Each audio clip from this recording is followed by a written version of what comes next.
On the night of August 14th, 1977, four young women boarded a train in Ohio, bound for Chicago. It was supposed to be the start of a simple adventure. An overnight journey, cheap tickets, and a promise of new experiences in a city far from home. But by morning, they were gone. Their compartment door was locked from the inside. Their luggage was untouched, their tickets still marked, their belongings neatly in place. Yet the girls themselves had vanished into thin air. No witnesses, no sound, no struggle. Just silence. When investigators entered the cabin, the scene was hauntingly ordinary. A game of cards half played. For coffee mugs, one knocked over. A Polaroid camera resting on the small table. But the strangest clue was the photograph found wedged between the seats. It showed the four friends smiling, seated together inside the train. Except there was someone else. A fifth figure, blurred, tall, faceless, standing just behind them. In the weeks that followed, families demanded answers, newspapers speculated endlessly, and detectives chased dead ends. But the truth was far darker than anyone could imagine. For decades, this case remained unsolved, locked away in dusty archives, whispered about only in local legends. Until one discovery, buried deep in forgotten records, forced investigators to reopen the file. What they uncovered would not only shock the families, it would shake the entire country. This is not just a story of four girls who vanished. It is a story of something hidden on that train, something that should never have been there, and something that may never have left. Backhand index pointing right. Subscribe and comment on Untold Secrets Daily if you want more stories that uncover the chilling mysteries history tried to bury. August 2025. The old Union Terminal archives in Cincinnati smelled of dust and silence. Rows upon rows of unmarked boxes stretched across the concrete shelves, most untouched for decades. Here, in the farthest corner, a young researcher named Claire Whitmore was sorting through the forgotten remains of America's transit history. She wasn't a detective, at least not in the traditional sense. She was a historian, fascinated by the spaces between official stories, the cases that slipped through paperwork, the whispers hidden in margins. That morning, she discovered a plain cardboard box wedged behind mislabeled files.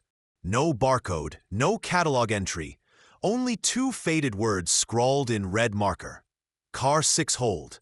Inside were three items: a cassette tape, a faded timetable from 1977, and a Polaroid photograph.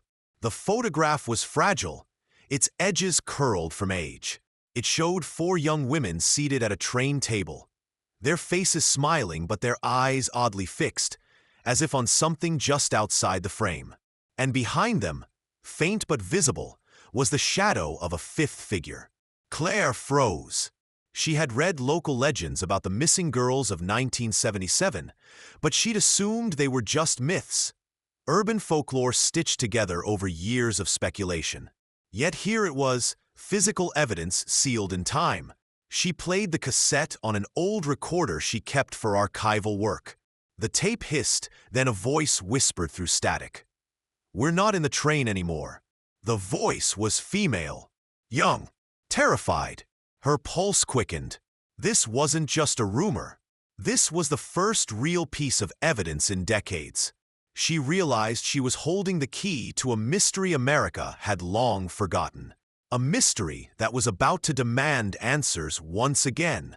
What Claire didn't know was that opening that box would do more than resurrect an unsolved case. It would pull her into the same darkness that had swallowed the four girls nearly 50 years earlier. July 1977. The summer air in Kentucky clung heavy to the skin, warm and restless, as though the season itself refused to sleep. On the night of July 22nd, for young women, Amelia Harper, Rowan Collins, Maddie Hayes, and Elise Turner stood at the edge of their small-town lives, staring towards something larger, something beyond the ordinary.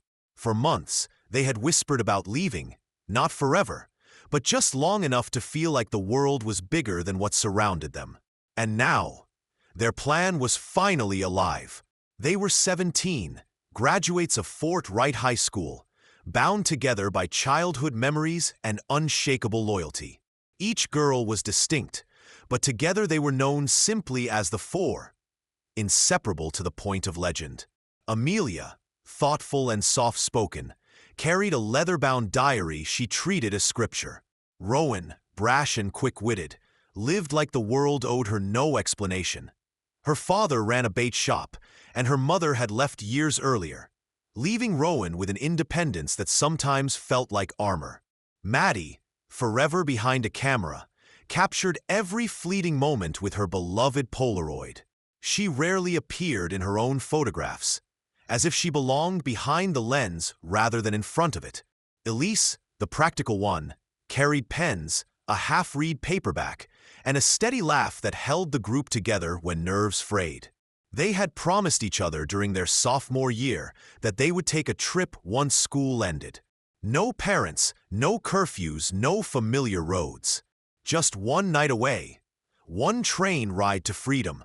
Chicago was their destination, not for any particular reason beyond its distance and allure.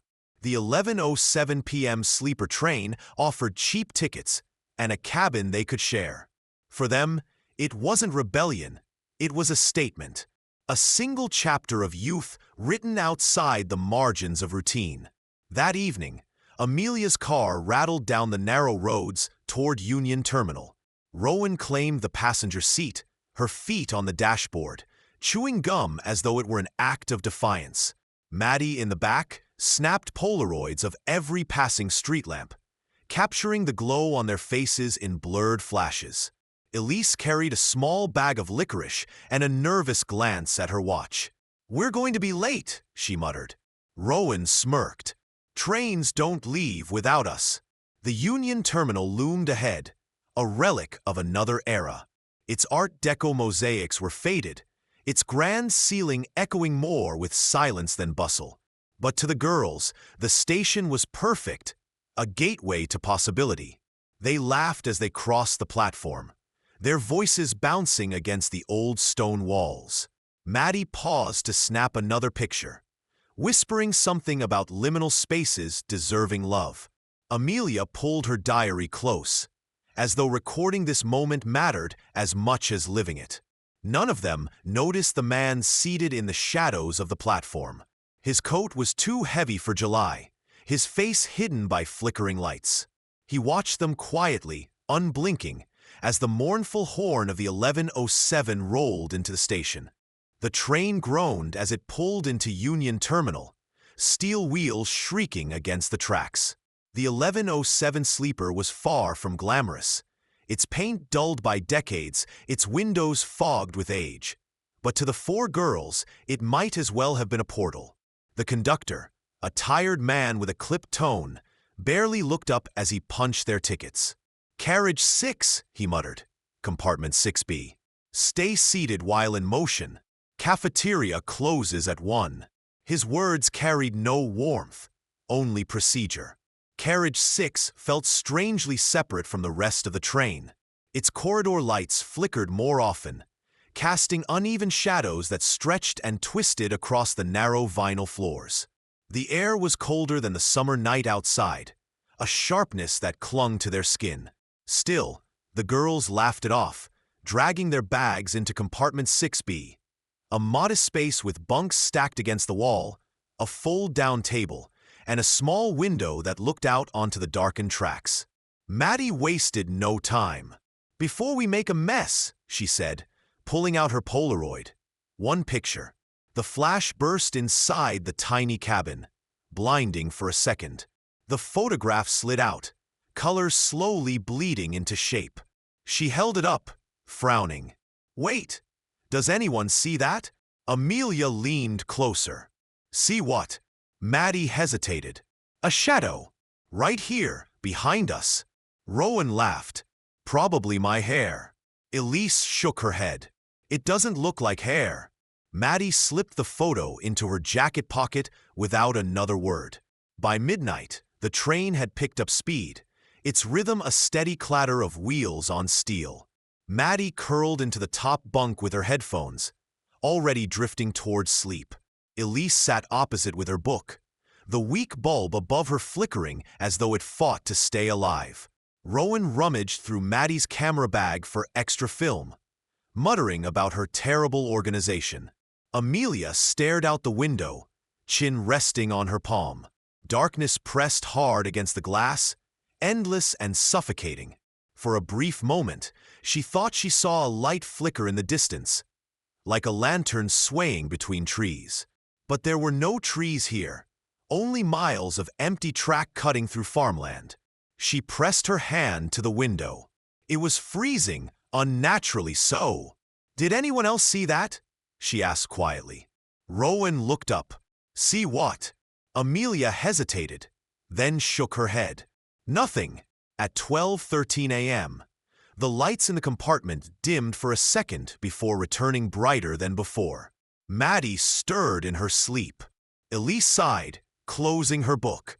Rowan shuffled cards on the floor, dealing out an imaginary game. The air felt heavier, the silence deeper. And somewhere far down the corridor, a sound echoed faintly, a soft, deliberate knock, rhythmic and precise. None of the girls moved.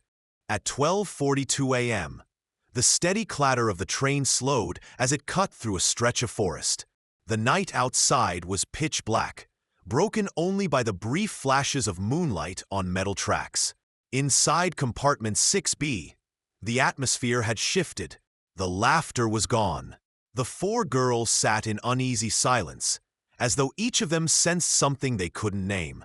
The knocking sound returned, louder this time. 3 sharp raps. Then silence. Elise leaned forward, her book forgotten. "That came from the corridor," she whispered.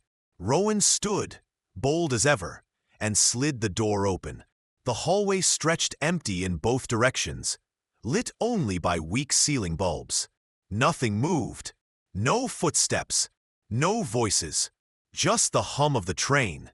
Rowan muttered under her breath and closed the door again, but her bravado had cracked.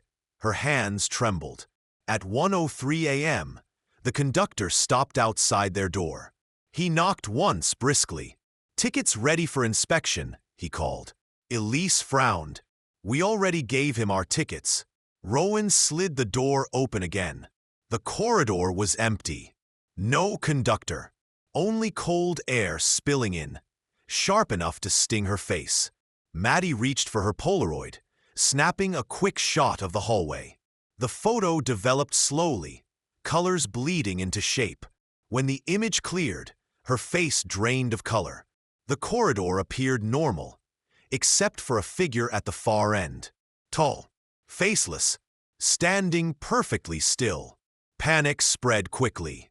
Amelia urged them to lock the door, her voice shaking. Rowan shoved the latch into place. Elise grabbed her bag, ready to shout for help, but the train had grown impossibly quiet. No clatter of wheels, no whistle, no rumble of speed. It was as though the world outside had vanished entirely. At 1:17 a.m., a final Polaroid was taken, this time of the four girls themselves, crammed into the corner of the compartment, pale with fear. When the film developed, they were no longer alone. A fifth silhouette leaned over them, blurred and monstrous, its hand resting lightly on Amelia's shoulder. The knocking returned, but now it was inside the compartment. For raps, deliberate, from somewhere within the walls. The air grew dense, suffocating. Maddie dropped her camera, its flash firing as it hit the floor. For a fraction of a second, the room was bathed in white light. When the glow faded, the compartment was empty. At 1:32 a.m., the porter made his rounds. He knocked on the door of compartment 6B, expecting sleepy voices, perhaps laughter. No reply. He tried again. Silence. He unlocked the door and stepped inside. The bunks were neatly made. The table still held a deck of cards. A coffee mug rested on its side, its contents long dried. The Polaroid camera lay on the floor, film still warm to the touch. But the four girls were gone.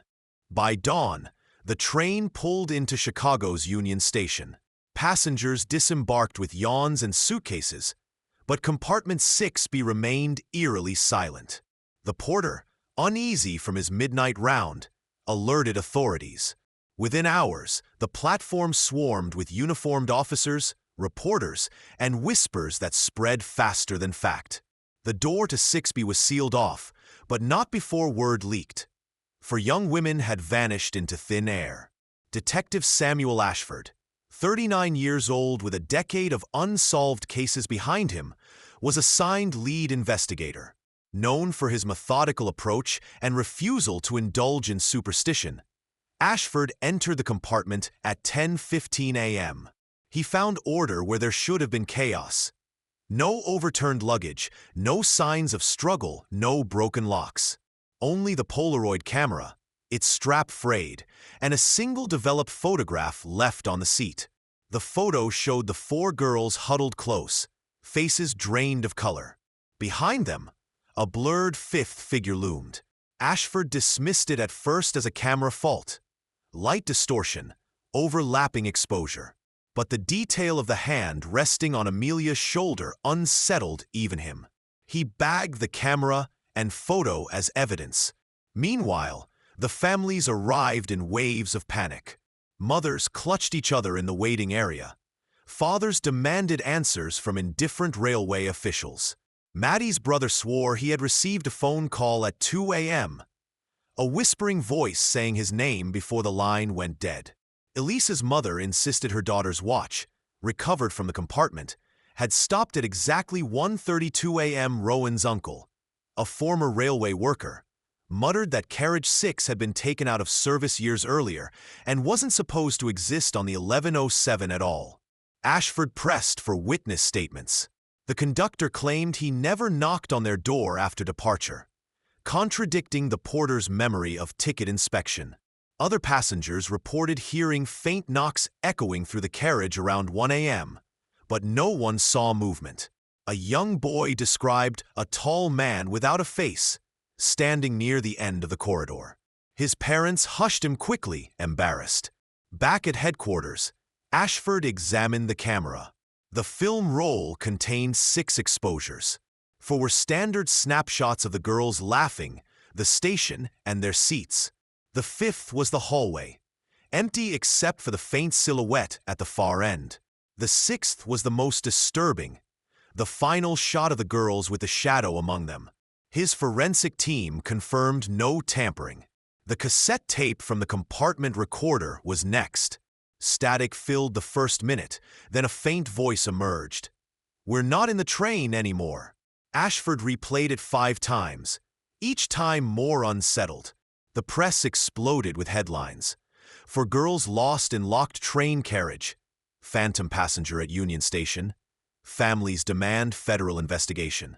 Crowds gathered outside the station with candles, believing the girls were trapped somewhere between worlds.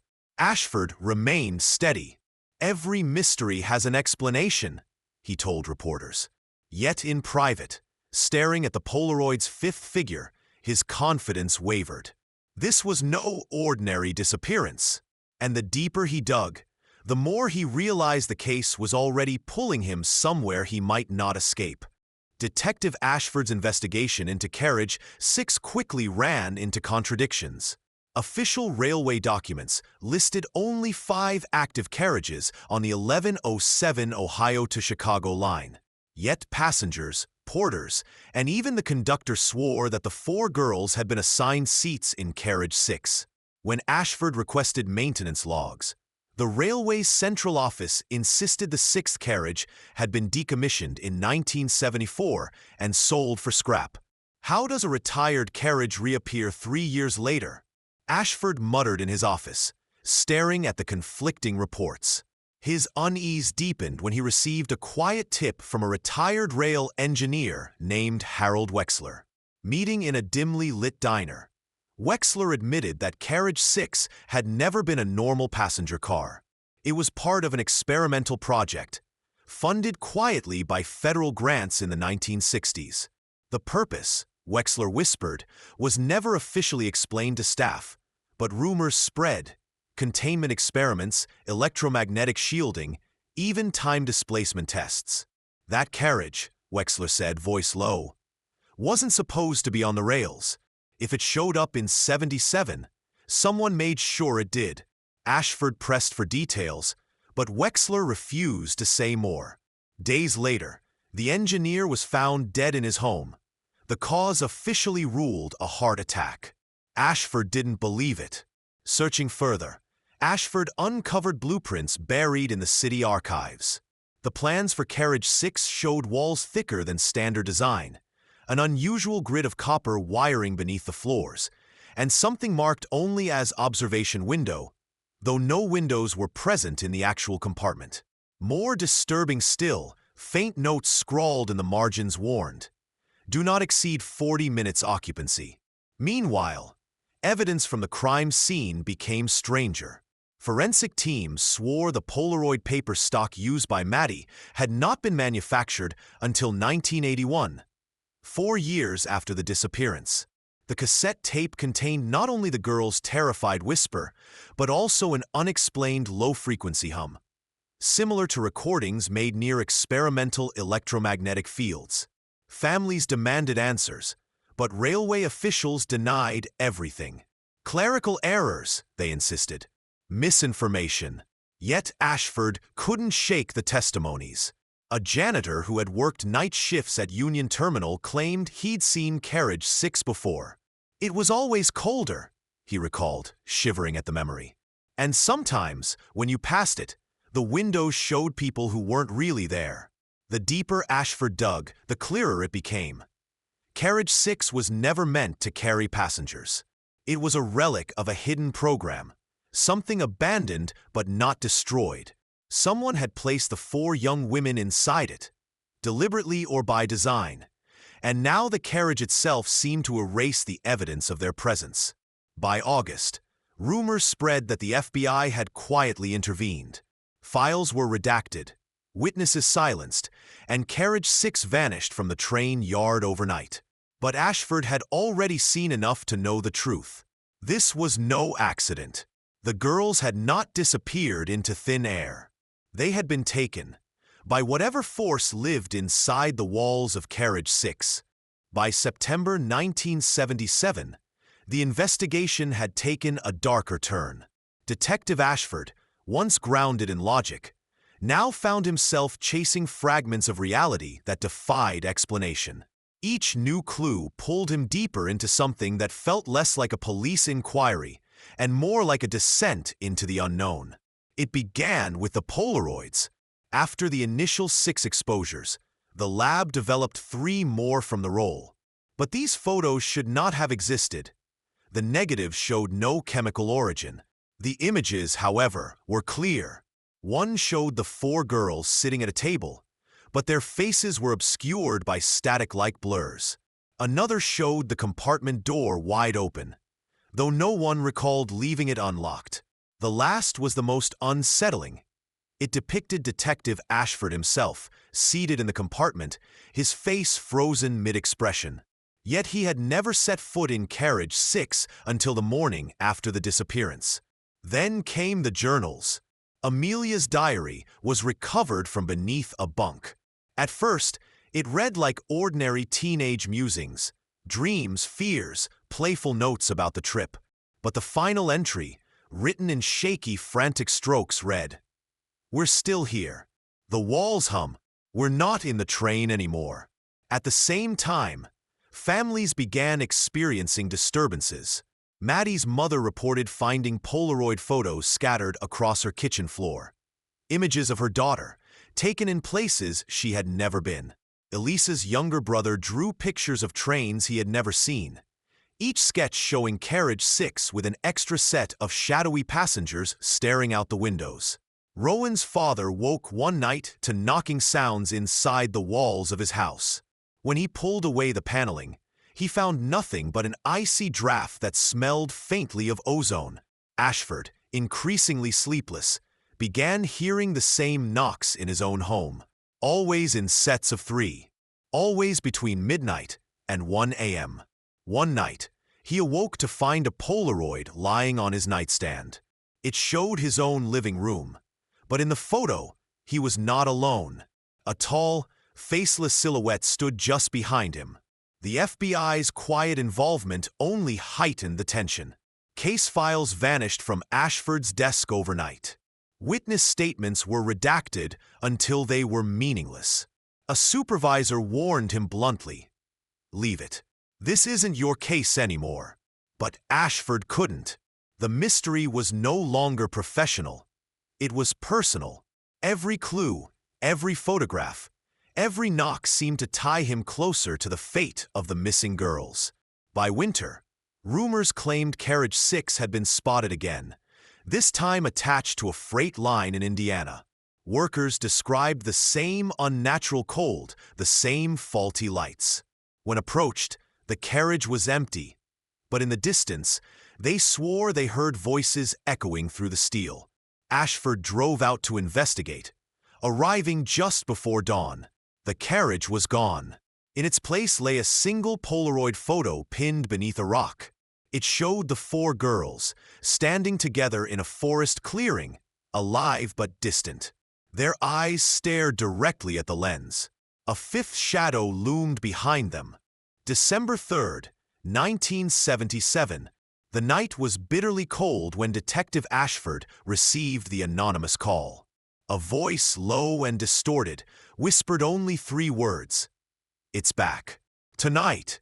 The line went dead before he could respond. Hours later, Ashford's car tore through icy back roads toward a disused rail yard outside Indianapolis. There it was, Carriage 6, rusted, silent, and waiting as though it had been placed there for him. No engine, no crew, just a single carriage standing on dead tracks under the pale wash of moonlight.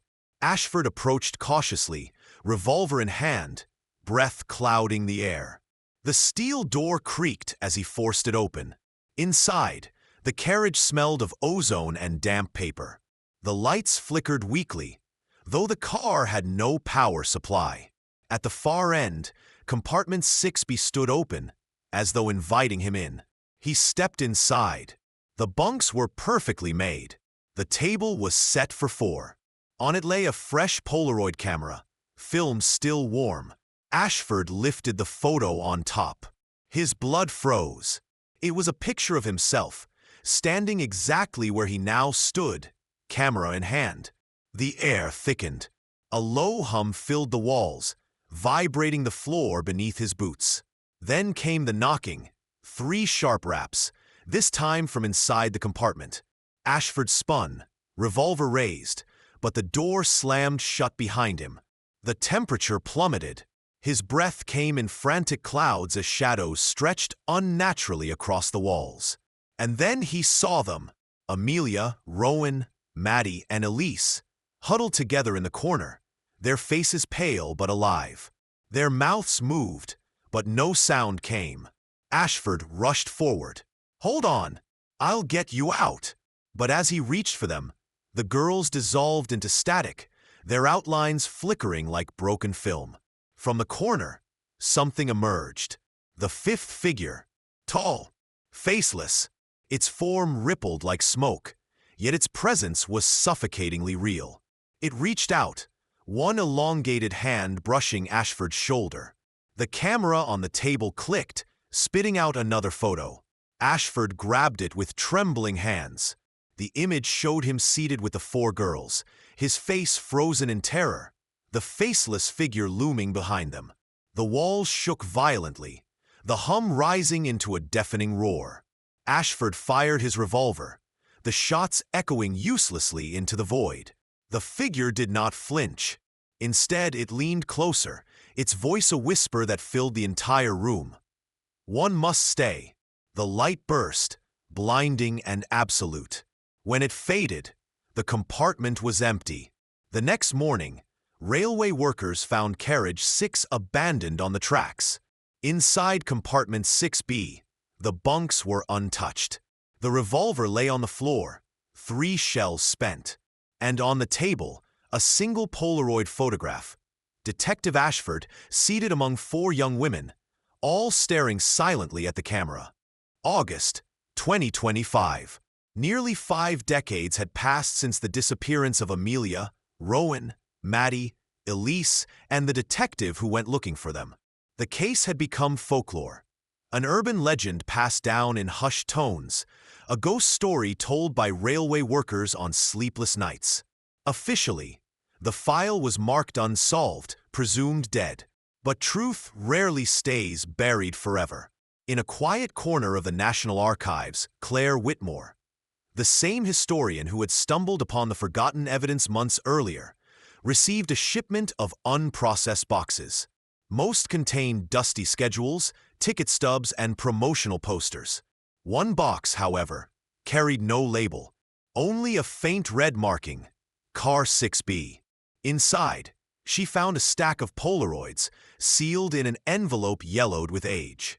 The first image was familiar, the 4 girls smiling in their compartment. But the rest were different. Dozens of photos, each taken years apart, showing the same scene. The girls inside Carriage 6B unchanged, as though time had stopped. In every photo, Detective Ashford was with them, seated at the table. And always behind them, the blurred outline of the faceless figure. The final photograph was dated July 2025. Claire's hands shook as she held it. The image showed the girls, still young, still frozen in that same compartment. But this time, one more figure had appeared. A woman, standing just inside the doorway, holding an envelope. Claire dropped the photo, horrified. The woman in the picture was her. Her breath caught as a faint knocking echoed through the archive walls. 3 sharp raps. The mystery of Carriage 6 had never ended. It was only waiting. Backhand index pointing right, subscribe and comment on Untold Secrets Daily if you want to uncover more mysteries that refuse to stay buried.